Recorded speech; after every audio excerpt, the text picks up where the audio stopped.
The issues that I have now are really with clients who aren't necessarily as transparent. Oftentimes we deal with e-commerce teams that are more blockers and prevent us from talking to a broader audience at the company. And that's just the way it is. You just got to keep at it. We had one client last year. We just kept making a go for it. And, we come up with ideas around, okay, well, this summer's coming up. We think that this is going to be a good opportunity to potentially promote this particular brand. Let's turn that into a story and turn it into something that would be actionable for the customer.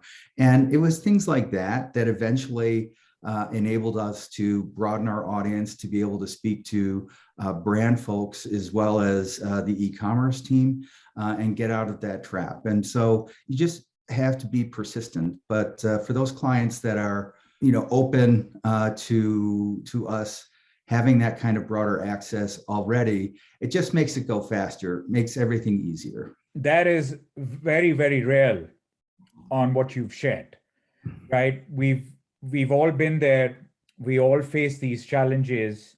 I face these personally, and I know a lot of our viewers may also be facing these, even if they're not in retail or CPG.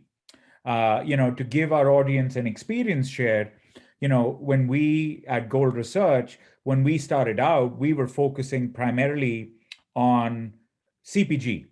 Then we were focusing concurrently on retail.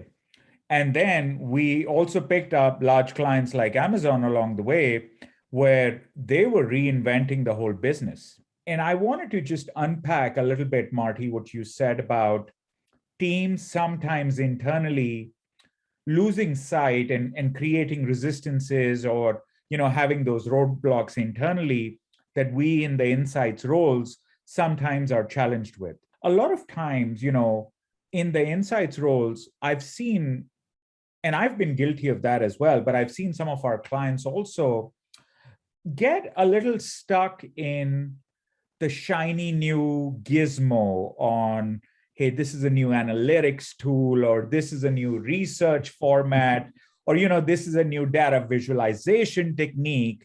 And even out here within my team, we sometimes fall prey to it.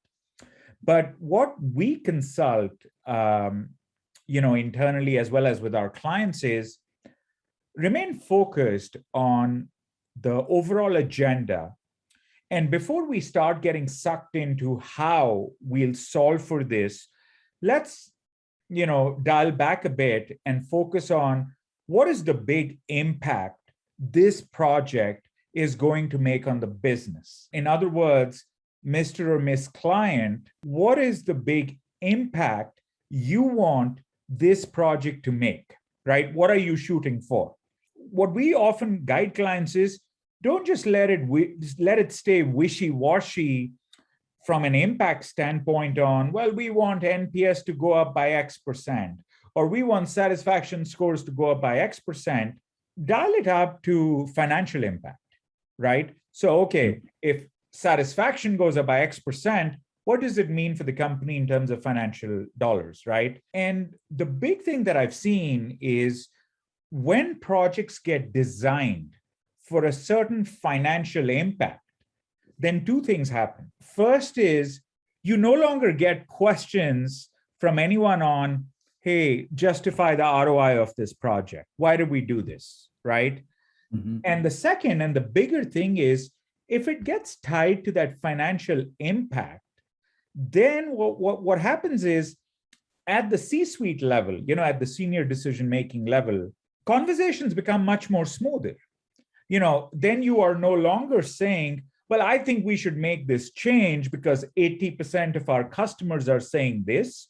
Then it becomes more like, I think we should make this change because this is going to save us a couple of $1 million every quarter, right? Or this will allow us to upsell for X million or X amount of dollars, this year, right? Right. And the minute you say that, then the tone changes, right, across the room. And then people are like, well, how did you figure that out? Tell me more. And then you're like, well, because 80% are saying this, and this is what they spend with us, and basket size. And, we can get into all of that.